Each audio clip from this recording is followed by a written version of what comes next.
আসসালামু আলাইকুম ভিউয়ার্স, কেমন আছেন আপনারা সবাই? আশা করি সবাই ভালো আছেন, সুস্থ আছেন। ভিউয়ার্স, আমরা আজকে ফিজিক্স ওয়ানের অভিকর্ষ ও মহাকর্ষ এই চ্যাপ্টারটির একটি গুরুত্বপূর্ণ টপিক বা বিষয়, সেটা হচ্ছে মুক্তিবেগ। এই মুক্তিবেগ কাকে বলে, এর রাশিমালা কীভাবে বের করতে হবে, এই বিষয়টি আমরা নিয়ে কাজ করব। তো এইখানে প্রশ্নটা আমি তুলে দিয়েছি। প্রশ্নটা দেওয়া রয়েছে, মুক্তিবেগ কাকে বলে, এর রাশিমালা নির্ণয় করো বা এর রাশিমালা বের করো। ভিউয়ার্স, আসলে প্রশ্ন বিভিন্ন অ্যাঙ্গেল থেকে থাকতে পারে, সেই জন্য আপনাকে অবশ্যই সালের প্রশ্ন নিয়ে ঘাটতে হবে, সালের প্রশ্নটা দেখতে হবে, বিভিন্ন সালে কিভাবে এই প্রশ্নটি এসেছিল কিংবা বইয়ে দেখতে হবে, তাহলে সবচেয়ে ভালো হয়। আমি একটি প্রশ্ন মোটামুটি তুলে দিই যেটি স্ট্যান্ডার্ড থাকে, আপনারা তারপরেও দেখে নেবেন। তো এইখানে প্রশ্নে বলা হয়েছে মুক্তিবেগ কাকে বলে, এর রাশিমালা নির্ণয় করো। তো প্রথমেই মুক্তিবেগ কাকে বলে সেই জিনিসটা আমি সংজ্ঞা দিয়েছি। এখানে বলা হয়েছে কোনো বস্তুকে ন্যূনতম যে বেগে ঊর্ধ্বে নিক্ষেপ বা উৎক্ষেপ করলে তা আর পৃথিবী পৃষ্ঠে ফিরে আসে না, তাকে মুক্তিবেগ বলে, পলায়ন বেগ বলে, নিষ্ক্রমণ বেগ বলে, অথবা উৎক্ষেপণ বেগ বলে। তো এই যে কোনো ভাষাতেই কিন্তু থাকতে পারে, প্রশ্ন আসতে পারে মুক্তিবেগ কাকে বলে, প্রশ্ন আসতে পারে পলায়ন বেগ কাকে বলে, প্রশ্ন আসতে পারে নিষ্ক্রমণ বেগ কাকে বলে, এদের রাশিমালা নির্ণয় করো। এদের বলতে এর বা নিষ্ক্রমণ বেগের রাশিমালা নির্ণয় করো, এই বিষয়গুলো জানতে হয়। তো এরপরে লিখেছি একে ভিই দ্বারা প্রকাশ করা হয় এবং পৃথিবীতে বা পৃথিবী পৃষ্ঠের মুক্তিবেগ, পৃথিবীর মুক্তিবেগ আমি দিলাম 11.20 কিলোমিটার পার সেকেন্ড। আপনি এই এক্সট্রা তথ্যগুলো এই প্রশ্নের সাথে লাগাতে পারেন, সুন্দর হয়। যদি না লাগান তাহলে কোনো সমস্যা নেই, কোনো বাধা নেই, কারণ এটা আমার কাছে চায়নি। কিন্তু পরীক্ষায় চলে আসতে পারে যে পৃথিবীর নিষ্ক্রমণ বেগ বা পৃথিবীর পৃষ্ঠের মুক্তিবেগ কত, পৃথিবী পৃষ্ঠে কোনো বস্তুর মুক্তিবেগ কত, যে কোনোভাবে প্রশ্ন আসতে পারে। সেই ক্ষেত্রে আপনি এটা দিয়ে দিতে পারেন যে 11.20 কিলোমিটার পার সেকেন্ড। আমি এখানে সেটা জুড়ে দিয়েছি। তো এখানে একটা বিষয় দেখতে পাচ্ছেন যে ঊর্ধ্বে নিক্ষেপ বা উৎক্ষেপ করলে, এইখানে আমি উৎক্ষেপের নিচে একটা আন্ডারলাইন দিয়েছি, দেখেন। আসলে এই জায়গায় উৎক্ষেপ কথাটা অ্যাপ্রোপ্রিয়েট। তাহলে আবার প্রশ্ন হবে যে নিক্ষেপ করলে সমস্যা কি? আসলে উৎক্ষেপ বা উৎক্ষেপণ এটা খাড়া উপরের দিকে হয়, নিক্ষেপ কিন্তু তির্যকভাবেও হয়। এখন একটা বস্তুকে আপনি তির্যকভাবে যখনই নিক্ষেপ করবেন তা কিন্তু প্রাসের গতির দিকে চলে যাবে, মানে তার সাথে প্রাসের যে বিষয়টা সেই বিষয়টা চলে আসবে। এই জন্য এইখানে উৎক্ষেপ শব্দটি ব্যবহার করাই সর্বোত্তম। তবে আপনি নিক্ষেপ দিলেও কোনো ক্ষতি নেই, উৎক্ষেপ দিলে সবচেয়ে ভালো হয়। তো এর রাশিমালা নির্ণয় করতে হবে। তো এই রাশিমালা যখন নির্ণয় করব সেটার জন্য আমাকে অবশ্যই চিত্রটা সবচেয়ে ভালো করে বুঝতে হবে, তাহলে আমার ভাষাটা নিয়ে কোনো সমস্যা হবে না। আপনি জাস্ট চিত্রটা সুন্দর করে আঁকবেন, কী কী এলিমেন্ট লাগবে সেটা এখানে এঁকে নেবেন, এইটাই এখানে যেটাকে বলে ওগলায় দেবেন। হ্যাঁ, এখানে যা দেখবেন এখানে তা একটু লিখে দেবেন, ব্যাস এইটুকু ভাষা দিলেই এনাফ। তো আমরা এখানে আসলে দেখতে পাচ্ছি কি, এটা পৃথিবীর পৃষ্ঠ, লিখে দিয়েছি এটা পৃথিবীর পৃষ্ঠ, গোলাকার, অর্ধেকটা দিলেই চলবে। এর কেন্দ্র থেকে এই পর্যন্ত দূরত্ব হচ্ছে আর, মানে পৃথিবীর ব্যাসার্ধ, পৃথিবীর ভর হচ্ছে এম, এবং পৃথিবী পৃষ্ঠের কোনো বস্তুকে কিন্তু পৃথিবীর কেন্দ্র তার দিকে সর্বদা জি ত্বরণে টানছে, যেটাকে আমরা অভিকর্ষ বলবো, অভিকর্ষ বল বলবো। তো পৃথিবী পৃষ্ঠে একটি বস্তু যার ভর এম, যেটা পৃথিবীর কেন্দ্র থেকে আর দূরত্বে অবস্থিত, এই বস্তুটা ক্ষুদ্র একটা দূরত্ব অতিক্রম করেছে, সেটা হচ্ছে ডিআর। এই দূরত্বটুকু নিয়ে আমরা আসলে কাজ করব। এখন এখানে ছোট ছোট কতগুলো বিষয় আসবে যে ভাইয়া আপনি তো মুক্তিবেগের ক্ষেত্রে বললেন যে পৃথিবীতে আর ফিরে আসবে না বস্তুটা, কিন্তু আপনি সামান্য দূরত্ব নিয়ে করবেন কেন? কারণ ভিউয়ার্স, বস্তুটা পৃথিবীতে ফিরে আসবে না মানে অসীমে চলে যাবে, সে আর কোনোদিনই পৃথিবীতে ফিরে আসবে না, ফিরে আসতে পারবে না। তো এই অসীমে যাওয়ার ক্ষেত্রে অসীম পর্যন্ত তো আমরা পৌঁছতে পারি না।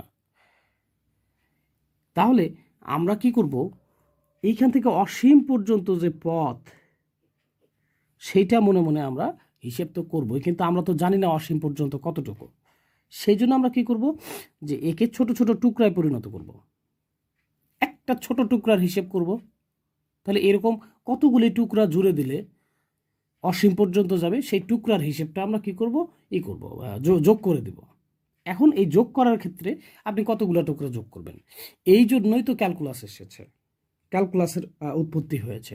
ক্যালকুলাসের আবির্ভাবের পূর্বে যে গাণিতিক হিসেবগুলো করা হতো, পদার্থবিজ্ঞানে বলেন বা অন্যান্য যে গাণিতিক বা গণিতিক বিজ্ঞানগুলো ছিল, সেইখানে যে থিওরি প্রমাণ করা হোক না কেন, সামষ্টিকভাবে হিসেব করা হতো।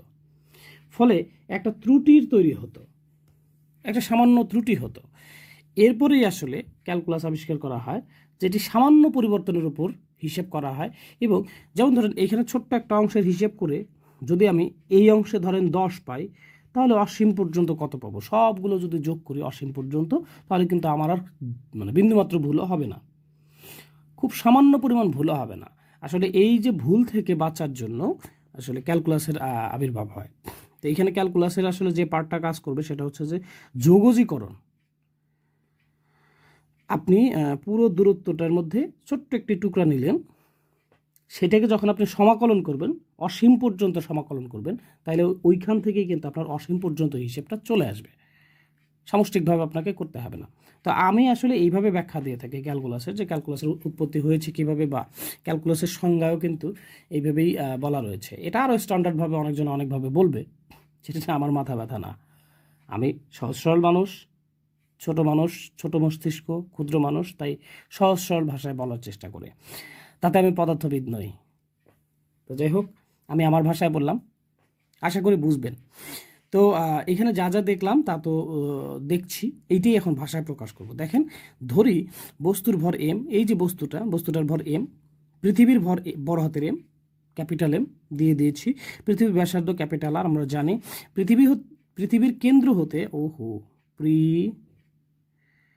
কি লিখেছি এটা, পৃথিবীর, থ্যাংক ইউ।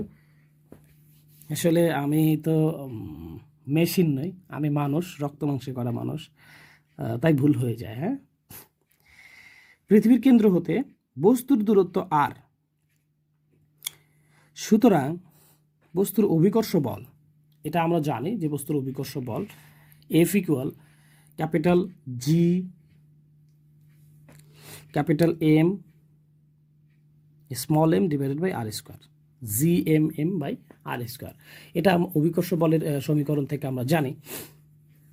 এটা 1 নং সমীকরণ দিয়ে রাখলাম। ধরি বস্তুটি অভিকর্ষের বিরুদ্ধে ডিআর উপরে উঠে, ওই ক্ষুদ্র একটা দূরত্ব উঠে, এই যে যেখানে ডিআর অতি ক্ষুদ্র দূরত্ব, ডিআর সামান্য পরিমাণ উপরে ওঠে, তবে সেটা অভিকর্ষ বলের বিরুদ্ধে। এতে কাজের পরিমাণ হয় ডিডাব্লিউ, সামান্য উপরে ওঠে তাই সামান্য কাজ হয়। এখানে ডিআর ডিডাব্লিউ দ্বারা আসলে অতি ক্ষুদ্র জিনিসকে বোঝাচ্ছে, বা ক্ষুদ্র মানকে বোঝাচ্ছে, বা পরিমাণকে বোঝাচ্ছে। ফলে লেখা হয়েছে ডিডাব্লিউ ইকুয়াল এফ ডিআর। কারণ আমরা জানি কাজের সূত্র থেকে কাজ ইকুয়াল এফএস, মানে দূরত্ব, বল গুণন সরণ বা দূরত্ব। তো এখানে দেখেন বল হচ্ছে এফ, আর যেটা অভিকর্ষ বল, আর দূরত্ব তো সামান্য ডিআর ছিল, তাহলে কাজও হয়েছিল সামান্য, এই জন্য হবে D W is equal F D R. এটা দিলাম 2 নং। এখন এটা তো অতি ক্ষুদ্র দূরত্বের মধ্যে হয়েছে, এটা যদি আমরা অসীম পর্যন্ত করতে চাই, তাহলে কাজ হবে আমার সর্বোচ্চ, কিন্তু হিসেব করতে আমাকে অসীম পর্যন্ত। এইখানে একটু খটকা লাগে, আমরা ওই পৃষ্ঠায় যাই তাইলে ভালো হবে। তো বস্তুটাকে অসীমে পৌঁছাতে হলে তো অসীম পর্যন্ত, মানে মুক্তি বেগ পেতে গেলে তো অসীম পর্যন্ত পৌঁছতে হবে। তো এইখানে লক্ষ্য করেন, বস্তুটি অসীমে পৌঁছাতে মোট কাজ হবে, এইখানে 2টা প্রশ্ন তৈরি হয়। মোট কাজ তো শূন্য থেকে, যখন বস্তুটা পৃথিবী পৃষ্ঠে ছিল তখন তো তার কাজের পরিমাণ শূন্য, কিন্তু যখন অসীমে গেল তখন তার মোট কাজ হলো ডাব্লিউ। এই জন্যে কাজ কিন্তু 0 থেকে ডাব্লিউ পর্যন্ত হচ্ছে। যখনই আমরা সমাকলন চিহ্ন বা ইন্টিগ্রেশন চিহ্ন, যারা ম্যাথ 2-তে রয়েছেন, ম্যাথ 2 করেছেন, তারা কিন্তু সমাকলনটা ভালো পারবেন। আর সমাকলন সম্পর্কে আপনার যদি জানতে ইচ্ছে করে, তাহলে অবশ্যই ম্যাথ 2 এর সমাকলন 1 বা সমাকলন 2 এই চ্যাপ্টারটি আপনি দেখে নেবেন, আমার চ্যানেলেই রয়েছে, তাহলে সবচেয়ে ভালো হয়। আপনি ফার্স্ট সেমিস্টার হন, কোনো সমস্যা নেই, আপনি সেখানে যান, প্রথম ভিডিও 2টা দেখলে আসলে বিষয়গুলো বুঝতে পারবেন, কোথা থেকে কি হচ্ছে, বা এটা কি চিহ্ন, বা এর যে সূত্রগুলি, আমি যদিও এখানে সূত্রগুলি লিখে দিয়েছি যে সূত্র এখানে ব্যবহৃত হবে। তো দেখেন, কাজ 0 থেকে ডাব্লিউ পর্যন্ত হচ্ছে, এখানে ডিডাব্লিউ এর 0 থেকে ডাব্লিউ পর্যন্ত সমাকলন করলাম, কারণ 0 থেকে ডাব্লিউ পর্যন্ত আমাকে কাজ আদায় করে নিতে হবে। এইখানে প্রবলেম হলো যে আপনি এখানে 0 থেকে ডাব্লিউ নিলেন, কিন্তু এখানে আর থেকে ইনফিনিটি কেন নিলেন? এইখানে কেন 0 থেকে ইনফিনিটি হবে না? এখানেও তো 0 থেকে হওয়ার কথা। ভিউয়ার্স, চিত্রের দিকে যদি একটু তাকান, বস্তু যখন পৃথিবী পৃষ্ঠে ছিল তখন তার কাজের পরিমাণ 0। এই জন্য 0 থেকে অসীমে পৌঁছতে ধরে নিলাম তার ডাব্লিউ কাজ হয়, সর্বোচ্চ কাজ ডাব্লিউ হয়, কাজের পরিমাণ ডাব্লিউ, কাজ কিন্তু অসীম হচ্ছে না। তো এই কাজের পরিমাণ ডাব্লিউ হচ্ছে, এই জন্য 0 থেকে ডাব্লিউ পর্যন্ত নিলাম। কিন্তু বস্তুটা আমি পৃথিবী পৃষ্ঠ থেকে নিক্ষেপ করছি, কিন্তু আকর্ষণ তো হচ্ছে জি থেকে, ফলে কাজটাই শুরু হচ্ছে এত দূর থেকে, ন্যূনতম আর দূরত্ব থেকে আমরা নিক্ষেপ করছি। এই জন্য এখানে কিন্তু 0 হবে না। অভিকর্ষ বল পৃথিবীর কেন্দ্রের দিকে হলেও আমরা বস্তুটা অলরেডি আর দূরত্ব থেকে নিক্ষেপ করছি, অর্থাৎ এই পর্যায় থেকে আমরা ইনফিনিটি পর্যন্ত যেতে হবে, অর্থাৎ এই দূরত্বটা আমার নেওয়াই আছে। এই জন্য কাজ শুরু হবে আর থেকে। এই জন্য আপনার এই পাশের যে সীমাটা নেওয়া হয়েছে, যে আপনাকে আর দূরত্ব থেকে, মানে পৃথিবী পৃষ্ঠ থেকে ইনফিনিটিতে পৌঁছতে হবে, কিন্তু হিসেব হবে পৃথিবী কেন্দ্রের সাথে, পৃথিবীর কেন্দ্রের সাথে। এই হচ্ছে ব্যাপার। আশা করি বুঝতে পারছেন ভিউয়ার্স। এখানে এফ ডিআর এসেছে হলো ওই যে ওই পাশে ডিডাব্লিউ ইকুয়াল এফ ডিআর ছিল, তো সেটাতে আমি সমাকলন করেছি। ডিডাব্লিউ এর সামনে 0 টু ডাব্লিউ পর্যন্ত সমাকলন করেছি, আর এফ ডিআর ছিল, এফ ডিআরকে আর থেকে ইনফিনিটি পর্যন্ত সমাকলন করেছি। এখানে আর থেকে ইনফিনিটি কেন আসলো? কারণ হচ্ছে পৃথিবী পৃষ্ঠ থেকে অসীমে বস্তুটিকে পৌঁছাতে হবে। পৃথিবী পৃষ্ঠে কেন্দ্র থেকে বস্তুর দূরত্ব এমনিতেই মানে বস্তুটা পৃথিবী পৃষ্ঠে রয়েছে, সেজন্য এমনিতে আর দূরত্বে রয়েছে, আমরা তো পৃথিবী পৃষ্ঠে থেকে নিক্ষেপ করবো বস্তুটাকে। এই হচ্ছে ব্যাপার। তো এইখানে সমাকলন করার ক্ষেত্রে এইটা থেকে এইটা কেন হলো, কীভাবে হলো, সেই বিষয়টা আমি এখানে দেখেন লিখে দিয়েছি, যে ইন্টিগ্রেশন 1 ডিএক্স। এই যে ডি এর পেছনে যেটা থাকবে সেইটাই এখানে বসবে, কারণ এই 1 এর সমাকলন, এই ডি এর পেছনে এটাকে বলা হয় চলক। ডি এর পেছনে যেটা থাকবে সেটাকে বলা হবে চলক। মনে রাখবেন ভিউয়ার্স, ডি এর পেছনে যে জিনিসটি থাকবে সেটা হচ্ছে চলক। খুবই সহজ, একটু ভালো করে খেয়াল করলে বুঝতে পারবেন। তো এখানে যদি কোনো কিছুই না থাকে তাহলে 1 থাকে, তো 1 এর সমাকলন হয় এই ডি এর পেছনে যে চলকটি সেটি। তো দেখেন ভিউয়ার্স, এখানে ডি এর পেছনে রয়েছে ডাব্লিউ, এখানে কোনো কিছু নেই, তার মানে 1 রয়েছে। তাহলে এইখানে অবশ্যই যেহেতু 1 রয়েছে তাই ডি এর পেছনে চলকটি এখানে বসবে। আর সীমাটা তো আমি বাদ দিতে পারি না, এটা হচ্ছে সীমা, মানে কত থেকে কত পর্যন্ত কাজ হবে। তো সেইটা আমি আবার থার্ড ব্র্যাকেট দিয়ে পেছনে বসায় দিয়েছি। এটা দিতে হয় যখন সমাকলন করে ফেলবেন, তখন সমাকলন এবং ডিডাব্লিউ দুটোই উঠে যাবে। সীমা যদি থাকে তাহলে সীমা থার্ড ব্র্যাকেট দিয়ে পেছনে বসাতে হয়। কেউ থার্ড ব্র্যাকেট দিয়ে বসায়, কেউ এখানে টান দিয়ে বসায়, এটা এক একজন এক একভাবে বসায়। আমরা থার্ড ব্র্যাকেট দিয়ে বসাবো, কোনো সমস্যা হবে না। এইখানে দেখেন ভিউয়ার্স, আমার চলক কিন্তু ডি এর পেছনে আর, সেই ক্ষেত্রে জি এর তো কোনো কাম নাই, জি এর তার ইন্টিগ্রেশন হবে না, কারণ চলক যে তারই কিন্তু সমাকলন করতে হয়। জি এর কোনো সমাকলন হবে না।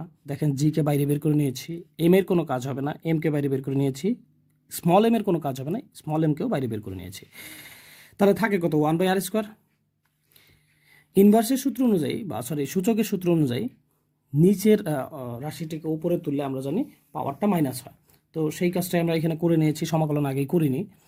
এরপরে দেখেন সমাকলনের সূত্র অনুযায়ী আগেরটাতে তো 1 ছিল তাই ওরকম হয়েছে, এইবারেরটাতে তো আর 1 নেই।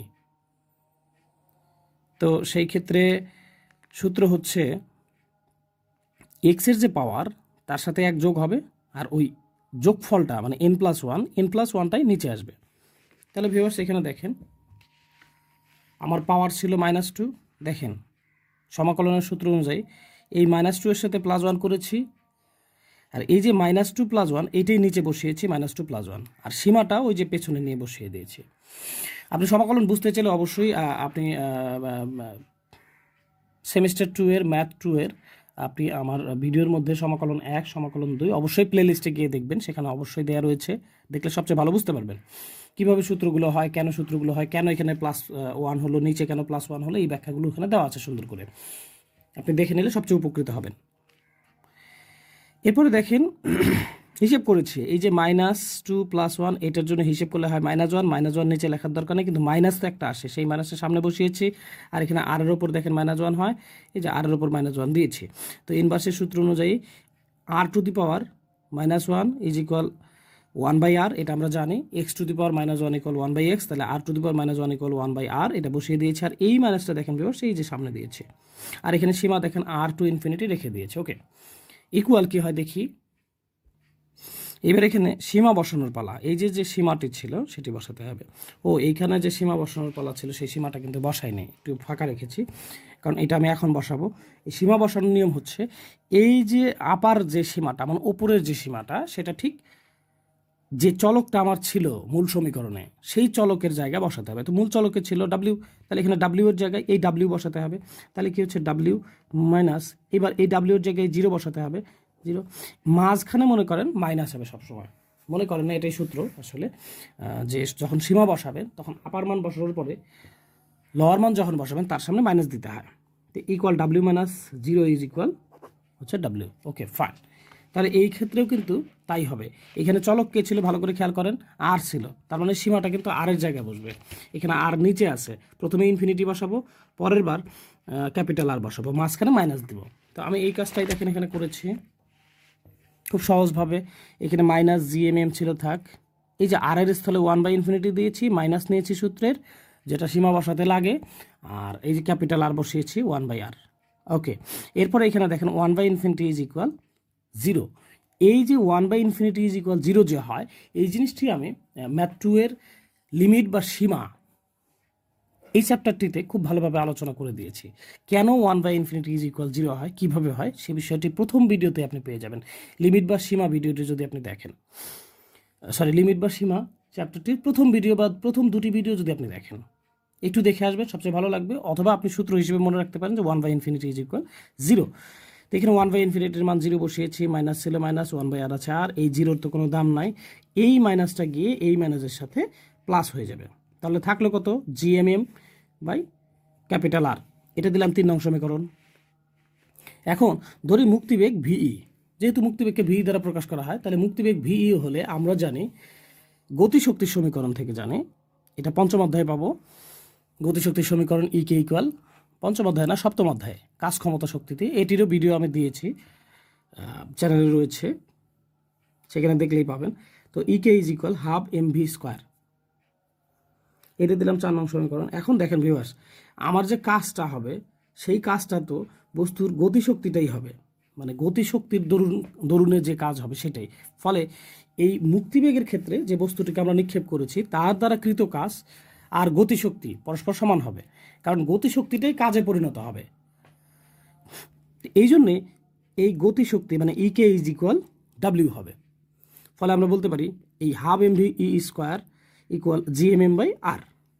তো এইখানে দিয়েছে আমি 3 নং ও 4 নং, এই যে 3 নং সমীকরণ এইটা আর 4 নং সমীকরণ এইটা, এই কৃত কাজ আর গতিশক্তি পরস্পর সমান, সেই ক্ষেত্রে আমি লিখেছি হাফ এমভি ই square is equal G M M by আর।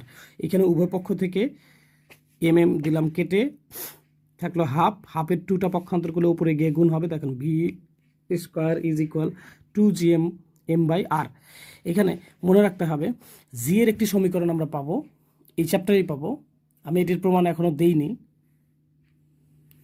এটিও দিয়ে দেব যে G equal G M M by R square কীভাবে হয়। তো এই সমীকরণটি আমরা পাবো এই অধ্যায়ে। তো এখানে G is equal G M M by R square, এটা যদি একটু সাজাই নেই, দেখেন ভিউয়ার্স এখানে আর স্কোয়ার মানে 2টা আর আছে, 2টা আরের মধ্যে একটা আর আমি পক্ষান্তর করে নিলাম, তাহলে নিচে ছিল উপরে আসবে, জি আর এর সাথে গুণ হলো, তাহলে এখানে থাকলো জিএমএম বাই আর। এখন আপনি বলবেন যে আপনি এটা কেন নিলেন, কীভাবে নিলেন, আসলে এইখান থেকে জিএমএম বাই আর, এই যে এইটার মান আমি এখানে বসাতে চাই, কারণ এখানে আমার জিএমএম বাই আর রয়েছে। তো এইখানে এই সমীকরণটাকে আসলে এমনভাবে সাজানোর চেষ্টা করেছি যাতে এইখান থেকে একটা মান আমরা এখানে বসাতে পারি। তো সেই কাজটাই করেছি, দেখেন জিএমএম বাই আর এর মানটা 2GR বসিয়েছি। এরপরে এইখানে তো আমার ছিল ভিই স্কোয়ার, এগুলো সব এমএম তো কাটাই গিয়েছিল, 2টা পক্ষান্তর করেছিলাম, ছিল ভিই স্কোয়ার, এই ভিই স্কোয়ারের এই স্কোয়ারটা আমি পক্ষান্তর করেছি, রুট ওভার হয়েছে। তো V is equal root over 2GR। এটিই হচ্ছে মুক্তিবেগের রাশিমালা। ভিউয়ার্স আশা করি খুব ভালোভাবে বুঝতে পেরেছেন। একটু যদি ধৈর্য ধরে দেখেন বা আপনিও যদি আমার মতো করে কল্পনা করেন, মুক্তিবেগের রাশিমালা কিন্তু খুবই সহজ। এখানে জাস্ট ওই সমাকলনে কিন্তু যে সমাকলনের পদ্ধতিগুলো রয়েছে কঠিন কঠিন, সেগুলো কিন্তু দেয়া হয় নাই, সামান্য দুটি সূত্র একটু বুঝলেই হয়, আর কীভাবে সীমা বসাতে হয় সেটা জানলেই হয়। সেটার জন্য আমি বললাম যে আপনি ম্যাথ 2 এর সমাকলন 1-এর প্রথম 2-1টি ভিডিও দেখবেন, সমাকলন 2-এর প্রথম 2-1টি ভিডিও দেখবেন, কারণ সেখানে মান বসানোর বিষয়টি রয়েছে সমাকলন 2-এ, আর কিভাবে সূত্রগুলো এসেছে সেটি রয়েছে সমাকলন 1-এ। তো দুটো চ্যাপ্টারেরই প্রথম 2টা করে ভিডিও দেখলেই আপনি সব কিছু বুঝতে পারবেন। সো থ্যাংক ইউ ভিউয়ার্স, ভালো থাকবেন, সুস্থ থাকবেন, আল্লাহ হাফেজ।